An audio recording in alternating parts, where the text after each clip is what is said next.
Bonjour et bienvenue sur le site du podcast Histoire en série, créé et animé par Nicolas Charles et Johan Chanoir. Au programme, une analyse des séries d'hier, d'aujourd'hui et de demain par les spécialistes des questions mobilisées par nos shows préférés.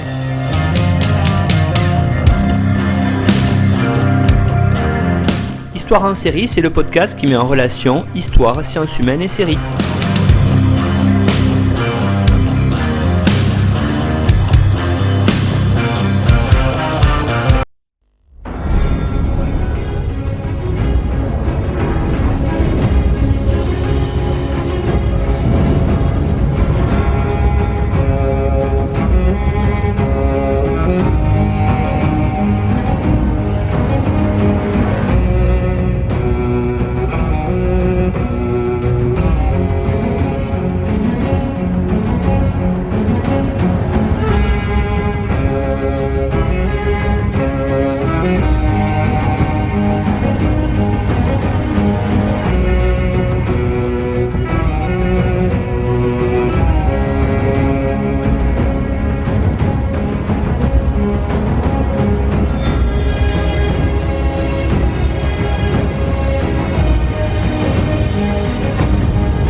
Bonjour à tous, bienvenue dans Histoire en série où on fait une longue série d'émissions dans cette fin d'année 2021 sur la série culte qui a fait elle aussi couler beaucoup d'encre et il fallait cette série d'émissions pour évoquer beaucoup d'aspects, c'est Game of Thrones et pour aujourd'hui parler d'une thématique particulière, celle des prophéties dans Game of Thrones, j'ai invité Thierry Soulard. Bonjour Thierry. Bonjour Nicolas. Alors Thierry, vous êtes journaliste, producteur de contenu et écrivain. Vous avez publié de nombreuses nouvelles chez divers éditeurs, ainsi que 2 essais littéraires qui sont consacrés au Trône de Fer et à la série Game of Thrones. Alors le premier s'intitule Les mystères du Trône de Fer, les mots sont du vent, paru en 2019 aux éditions Vendémiaire, où vous analysiez le style littéraire de George Martin et la façon dont il cache des indices sous les jeux de mots. Et puis le second, plus récemment, en 2021, toujours chez Pygmalion, avec votre collègue doctorante en histoire Aurélie Passy, qui a elle aussi fait plusieurs émissions dans ce cycle d'émissions. Le livre s'intitule Les mystères du trône de fer, la clarté de l'histoire, la brume des légendes. Vous intéressez tous les deux au rapport que George Martin entretient avec l'histoire et aux influences historiques dont il a parsemé son œuvre et dont vous avez évoqué cela avec nous dans une autre émission consacrée à l'histoire. Alors aujourd'hui, Thierry, on ne va pas parler d'histoire en tant que telle, on va plutôt se baser sur les prophéties qu'il y a dans le Trône de Fer. Alors peut-être pour commencer, évoquer avec nous l'idée que les prophéties, en fait, c'est quand même un cliché de la fantaisie. Tout à fait. Tout à fait. Les prophéties, en fait, ce qui est intéressant, c'est que c'est un cliché de fantaisie, mais qui prend ses racines dans l'histoire, comme on va le voir. Donc ça raccroche quand même les wagons pour ne pas faire fuir les historiens qui nous écouteraient ou les fans d'histoire. On va quand même parler d'histoire dans cette émission. Et donc, les prophéties, en fait, on en trouve dans la plupart des œuvres de fantaisie. C'est vraiment l'un des marqueurs du genre littéraire de la fantaisie. Depuis très longtemps, depuis toutes les grandes œuvres en monde, de Tolkien à Shakespeare, en passant par les choses plus récentes comme Harry Potter ou autres. Souvent, il y a une prophétie dans l'histoire qui va guider le héros, qui va lui poser question pendant toute la durée de l'histoire et qui va vraiment se révéler comme comme primordial à la compréhension de l'intrigue d'une façon ou d'une autre, qui parfois va servir de twist final, de retournement de situation, parce qu'on va se rendre compte que la prophétie a été mal interprétée d'une façon ou d'une autre, et que voilà, du coup, ce qui paraissait tracé dans le marbre, en fait, se déroule différemment. Donc voilà, ça c'est ce qui se passe dans la plupart des œuvres de fantasy. Mais qu'est-ce qui va se passer chez George Martin? Eh ben, chez George Martin, il va y avoir des dizaines de prophéties. Et c'est ça qui est intéressant, c'est que, grosso modo, George Martin a dû à un moment se dire, qu'est-ce que je peux apporter à la fantasy? Comment est-ce que je peux essayer de renouveler le genre, de faire quelque chose de différent, d'apporter aux lecteurs ce qu'ils ont envie de lire, mais en même temps de les surprendre. Et du coup, il n'a pas mis une seule prophétie, mais il en a mis littéralement des dizaines, ou des dizaines de formes différentes. Il y a des prophéties, il y a aussi des rêves prophétiques, il y a aussi des phénomènes de vision, il y a des phénomènes de d'oracles ou de prophètes qui vont déclamer une prophétie à l'oral. Voilà. Il y a plein de façons d'avoir des prophéties et George Martin les utilise tous à un moment ou à un autre. C'est là qu'il va vraiment faire une différence, qu'il ne va pas se limiter à une seule prophétie et à un seul twist. Il va utiliser l'artifice littéraire des prophéties sous toutes ces possibilités. Souvent, les prophéties, elles vont être soit un peu autoréalisatrices. Autoréalisatrices, c'est-à-dire que c'est en essayant d'éviter la prophétie, on va la faire se réaliser. Soit ça va être des jeux de mots un petit peu faciles qui vont permettre de faire ça. Chez George Martin, c'est très souvent des jeux de mots qui aiment les prophéties, mais comme on va le voir, c'est pas forcément des jeux de mots faciles, loin de là, parce qu'il a monté tout son monde pour permettre ces jeux de mots, en fait.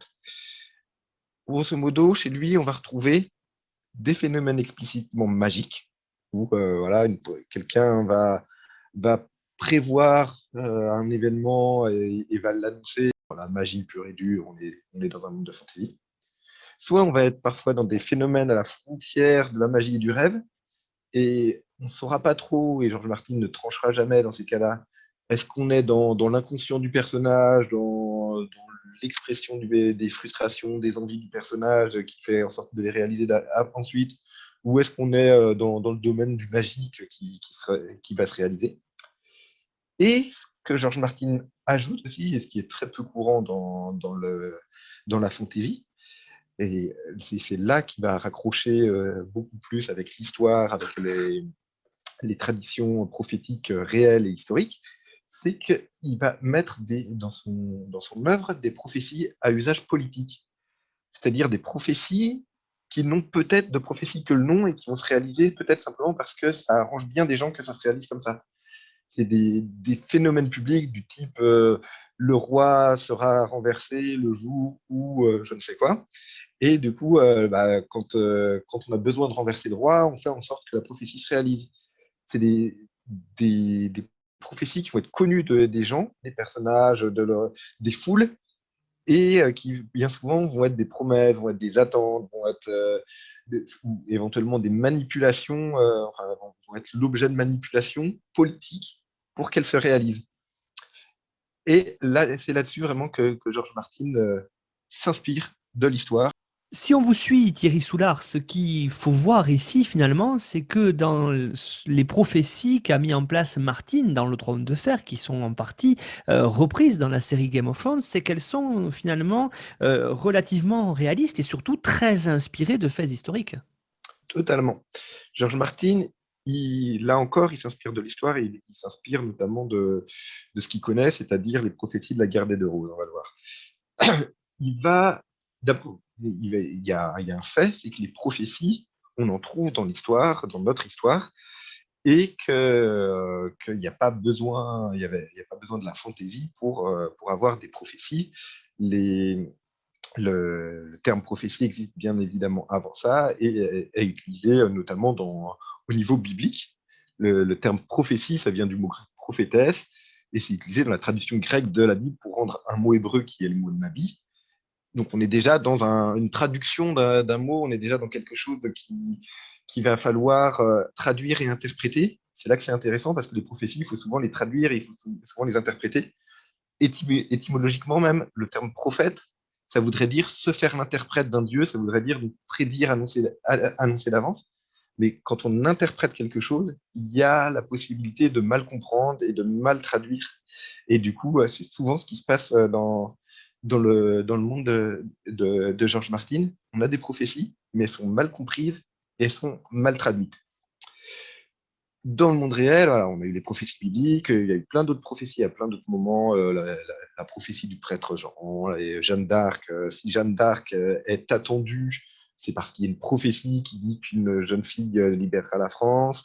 Donc, pendant la guerre des Deux Roses, la période historique de prédilection de George Martin, on en reparlera. Il y a des prophéties qui sont très intéressantes parce que c'est des prophéties très littéraires qui sont reprises ensuite dans la tradition littéraire. Là, pour parler des prophéties qu'on a dans Game of Thrones, concrètement, ça veut dire par exemple celle de l'étalon qui monte le monde. C'est une prophétie du peuple Dothraki qui dit qu'à un moment, il y aura un Khal, donc un chef qui naîtra et qui fédérera toutes les tribus Dothraki et qu'il deviendra le roi du monde, le chef de tout le monde, et qu'il partira à la conquête du monde entier. Cette prophétie, elle est utilisée, enfin, elle prédit à Daenerys que son enfant, l'enfant qu'elle doit avoir avec Khal Drogo, sera l'étalon qui monte le monde. Est-ce qu'on est vraiment dans une prophétie au sens où une magicienne a eu un rêve prophétique comme ça, ou est-ce qu'on est plus dans l'idée que ça tombe vraiment bien pour Khal Drogo, qu'on prédise que son fils soit un futur grand roi? Bah, c'est à chaque lecteur de décider, ou à chaque spectateur. Mais voilà, là, l'idée, c'est en attribuant cette prophétie à son fils, Khal Drogo et Daenerys se retrouvent en position de force par rapport aux Dothraki. Ils se retrouvent à dire, voilà, nous sommes la famille régnante qui va vous fédérer, nous sommes les gens qu'il va falloir suivre, nous sommes les chefs naturels et désignés par les dieux qu'il va falloir suivre d'une façon ou d'une autre. Donc là, on est totalement dans une prophétie à usage politique. Et c'est la même chose pour Azor Ahai, le héros, le guerrier du dieu rouge de Mélisandre. Mélisandre, elle croit sincèrement à son dieu, mais elle force un petit peu la prophétie qui dit qu'il y aura un guerrier qui viendra et qu'il aura une épée de feu et qu'il mettra fin à la longue nuit, en l'attribuant à Stannis. Selon elle, ça doit être Stannis Baratheon qui est le guerrier en question, le héros en question. Et donc, qu'est-ce qu'elle fait? Elle lui donne une épée de feu qui est bricolée grâce à la magie, on va dire. Donc, elle utilise des pouvoirs magiques, des artifices magiques pour faire se réaliser une prophétie, ou pour faire croire que la prophétie s'applique à Stannis. Mais en fait, elle n'en sait rien elle-même. Elle force les choses pour que la prophétie s'applique dans le sens dont elle a envie. Donc là, on est totalement dans des prophéties à usage qui existaient avant, qui ont parfois des millénaires, mais dont les personnages vont faire une utilisation politique, une utilisation de manipulation, une utilisation guerrière, une utilisation pour aller dans le sens de leurs intérêts. L'autre type de prophétie qu'on retrouve dans les livres, on en a vraiment au moins une trentaine, voire plus, selon comment on compte. Dans la série, on en compte beaucoup moins. Il y a les deux que j'ai cités. Il y a également les prophéties individuelles, comme celle, par exemple, de Maggie la Grenouille, la sorcière, qui dit à Cersei Lannister que ses enfants, que déjà, elle aura des enfants avec le roi, que elle et le roi auront des enfants, pardon, mais que ces enfants, que elle et le roi n'auront pas le même nombre d'enfants déjà. Est-ce que nous aurons des enfants, le roi et moi? Oh oui, lui, alors 16 dans les livres, 20 dans la série, et toi, 3. Donc déjà, la jeune Cersei Lannister qui reçoit cette prophétie ne comprend pas sur le coup pourquoi son mari aura 16 enfants et elle seulement 3. Et d'or seront leurs couronnes et d'or leur linceul, dit la sorcière. Donc voilà, là, on est sur une prophétie magique, individuel, mais qui va guider le destin de Cersei Lannister derrière et qui va peut-être être autoréalisatrice parce qu'elle a eu cette prophétie, elle va faire certaines choses qui vont peut-être causer sa perte et causer la perte de ses enfants, notamment dans les livres où la prophétie se continue avec l'évocation d'un Valonqar, un mot totalement inventé, un mot de haut valyrien, où on peut discuter de la traduction de ce mot de Valonqar. Il y a des personnages qui traduisent ça pour Cersei Lannister en disant que c'est petit frère. Et du coup, elle comprend que le petit frère dont elle doit se méfier, c'est son petit frère Tyrion Lannister. Mais ça peut tout aussi bien être son petit frère Jaime Lannister, ou peut-être que le terme Valonqar a été mal traduit et que c'est quelqu'un d'autre dont il doit se méfier. Donc voilà, cette prophétie, elle repose sur des jeux de mots et elle va recouper des traditions historiques dont on va parler. Une autre prophétie intéressante de la série, qui n'est pas vraiment une prophétie sur le coup, sur le coup c'est un rêve de Daenerys. On ne comprend pas forcément, il y a du passé, de l'avenir, des choses qui ne sont pas arrivées mais qu'elle aurait aimé se voir arriver. Et il y a notamment cette vision qu'elle a du trône de fer recouvert de neige, sur lequel tombe de la neige, qui est sur le coup totalement incompréhensible. Et une autre prophétie qui fonctionne avec le même petit twist, le même jeu de mots, dont on va parler, c'est la prophétie menace que le personnage de Jojen Reed fait au personnage de Carl Tanner, qui n'existe que dans la série, où il lui dit qu'il il a vu la neige recouvrir ses os. Il l'a vu mourir, il a vu son corps brûler, et il a vu la neige tomber et recouvrir ses os. Ça, c'est des prophéties, comme on va le voir, qui peuvent être euh, totalement interprétées de différentes façons. Parce que c'est en fait des artifices littéraires que George Martin met en place ici. La différence entre la série et les livres, c'est que la série ne peut pas se permettre tout en prophétie. La série ne peut pas faire des jeux de mots de la même façon que les livres, donc elle va plus privilégier l'émotionnel, elle va avoir une utilisation différente, une utilisation artistique différente en fait, elle va être souvent un peu plus émotionnelle qu'intellectuelle comme dans les livres, avec des représentations visuelles plutôt que des mots.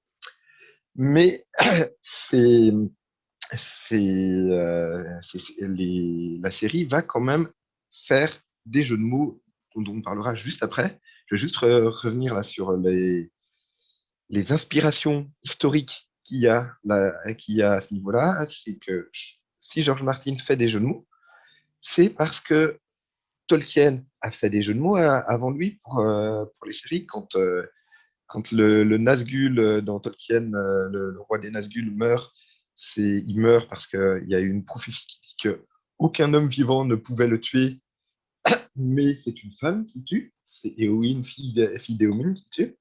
Donc ça, c'est l'une des premières prophéties avec des jeux de mots qui, qui entrent dans la prophétie, dans la fantaisie de façon durable. Avant ça, on avait quand même Shakespeare qui avait utilisé ça et qui s'était inspiré de l'histoire. Par exemple, Shakespeare, dans ses pièces sur la guerre des Deux Roses, il va utiliser un ouvrage de 1577, qui est un ouvrage d'histoire, dans lequel sont évoquées différentes prophéties.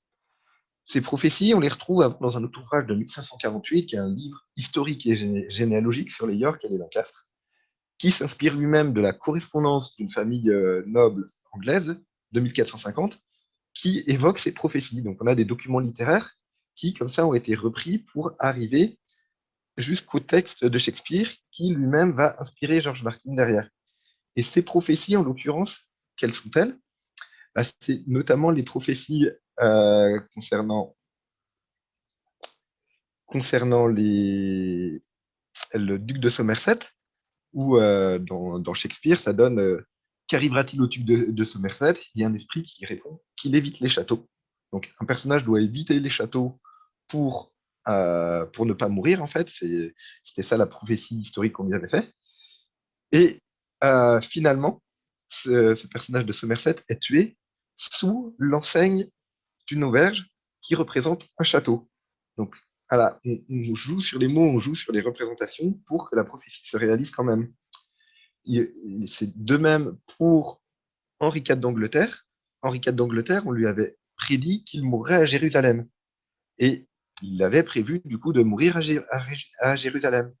Et en fait, il ne mourra pas à Jérusalem, il mourra dans une pièce qui s'appelle l'appartement de Jérusalem. Donc, pour faire en sorte que sa prophétie personnelle se réalise, il fait en sorte d'aller mourir dans cette pièce plutôt que d'aller mourir à Jérusalem, parce que c'est quand même beaucoup moins loin comme ça et qu'il a plus le temps d'y aller et qu'il est mourant. Donc, voilà. En passant ainsi de l'histoire à Shakespeare notamment, George Martin a trouvé des inspirations qui lui permettent de jouer avec les mots pour pour renouveler la fantaisie. Thierry Soulard, finalement, alors, les prophéties, qu'est-ce que c'est pour Martine? C'est pas un mécanisme littéraire avant tout? Si, c'est exactement ça. C'est un mécanisme littéraire parce que les prophéties, comme elles sont faites de mots. C'est une citation de Daenerys, notamment, dans les livres. Euh, Daenerys, enfin, dans un chapitre de Daenerys, il y a ces mots qui sont. Daenerys savait comment il en allait des prophéties. Elle se composait de mots et les mots étaient du vent. Et c'est ce qui se passe en fait tout le temps dans le trône de fer. On a des prophéties qui vont à chaque fois jouer sur les mots. Donc parfois, ça va être des jeux entre le sens littéral et le sens figuré. Parfois, ça va être des visions à plusieurs sens ou des formulations poétiques. Parfois, des mots inventés avec des sens obscurs, comme avec Valonqar tout à l'heure. Des changements d'échelle ou des trompe-l'œil. On a par exemple une vision d'une jeune femme qui tue un géant dans un château de neige. Et dans un chapitre plus tard du Trône de Fer, on va avoir un château vraiment fait avec de la neige, comme on a des châteaux de sable, et une poupée dedans qui détruit le château, et le personnage de Sansa qui finalement détruit la poupée parce qu'elle n'aime pas que son petit cousin détruise le château en neige qu'elle venait de construire. Donc on a beaucoup de jeux comme ça d'échelle, de trompe-l'œil, mais ce qu'on a surtout, c'est des changements de sens des mots. Parce que George Martin, en fait, a conçu tout un monde fait de mots. On pourrait dire, évidemment, c'est un livre, mais c'est pas que ça. Ce que je veux dire, c'est que on a actuellement plus de 5000 pages du Trône de Fer, par George Martin, mais dans ces 5000 pages, on a certains mots qui reviennent de façon extrêmement récurrente. Si on regarde par exemple les noms des personnages, comment ils s'appellent? Ils s'appellent Jon Snow, ils s'appellent Sand, ils s'appellent Flower, ils s'appellent Rivers, quand c'est des bâtards. Et donc, tous ces mots qui ne sont pas forcément traduits en français, mais qui sont en anglais, c'est des mots qui se traduisent par neige, par rivière, par fleur. C'est des noms communs, en fait. Et ça va être comme ça pour plein de choses. Les lieux, les arbres vont avoir vont être en fait avec des noms communs qui sont utilisés comme des noms propres très souvent. L'héraldique va permettre à George Martin de jouer en transformant ses personnages en lion, en loup, en dragon ou autre. Ou les surnoms également qu'ils vont avoir vont lui permettre de jouer avec les mots. Et du coup, si on regarde le trône de fer, on a par exemple le mot main qui a une vingtaine de sens différents, voire peut-être une trentaine selon comment on regarde. On a des mots comme dragon qui ont quatre ou cinq, sens différents. C'est l'animal, mais c'est aussi un Targaryen, c'est aussi une monnaie, c'est aussi un personnage. On a un mot comme étoile, pareil, ça va être de la monnaie, ça va être un symbole d'héraldique, ça va être un membre des pauvres compagnons qui sont un ordre de guerriers religieux, ça va être différents personnages dont le surnom a étoile dans leur nom. Euh, voilà, on a comme ça tout qui peut se transformer en. Enfin, tous les mots peuvent avoir plusieurs sens dans le trône de fer, et ce qui fait que chaque prophétie du trône de fer peut trouver de multiples interprétations au final, puisque chacun des mots utilisés peut, dans le monde du trône de fer, avoir de multiples sens, et que George Martin peut toujours se permettre de rajouter de nouveaux sens en disant que, par exemple, il y a tel groupe de médecins dans telle ville, enfin les médecins dans telle ville, on les appelle par exemple les mains rouges, ce qui fait dans le tome 5, on apprend que les médecins sont appelés les médecins de Villevieille ou de Bravos, je ne sais plus, sont appelés les mains rouges. Et du coup, il y a encore de nouveaux sens au mot main qui arrivent. Quand on a une prophétie qui parle de main, ou quand on parle d'une main rouge, ça peut encore s'appliquer à de nouvelles choses qu'on ne prévoyait pas si on avait lu que les tomes 1, 2, 3 et 4. George Martin, en fait, il fait ça tout le temps.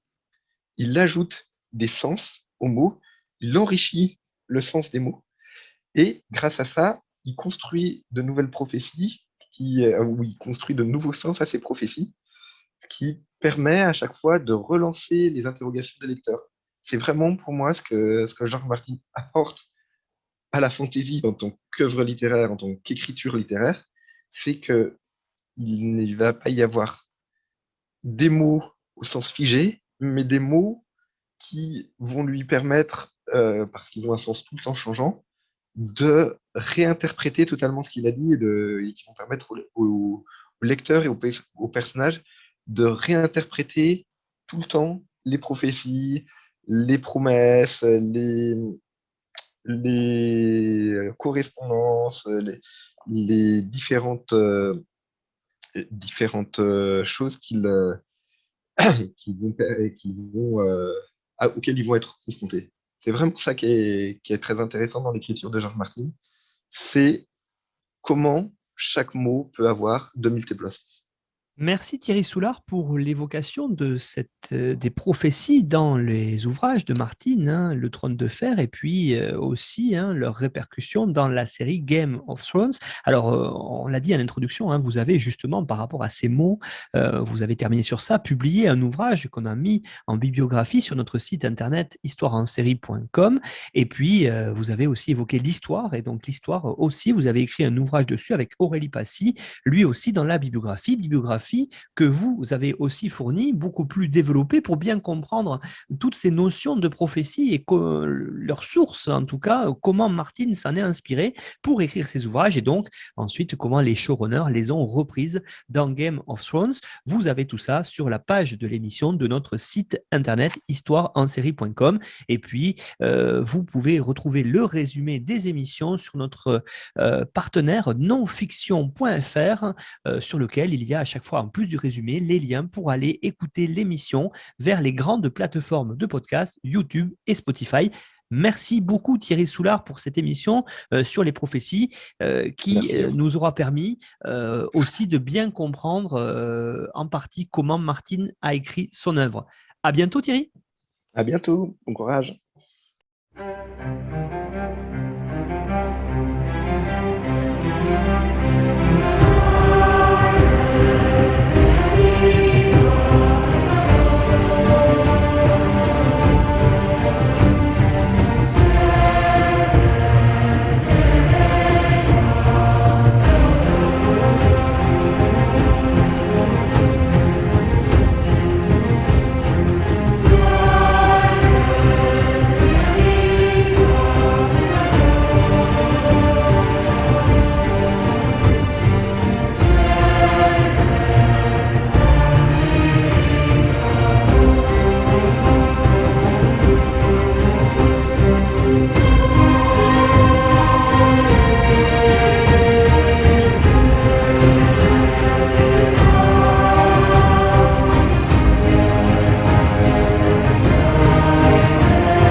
Retrouvez-nous sur Twitter @Histoire en série pour connaître le programme à venir ainsi que des conseils bibliographiques.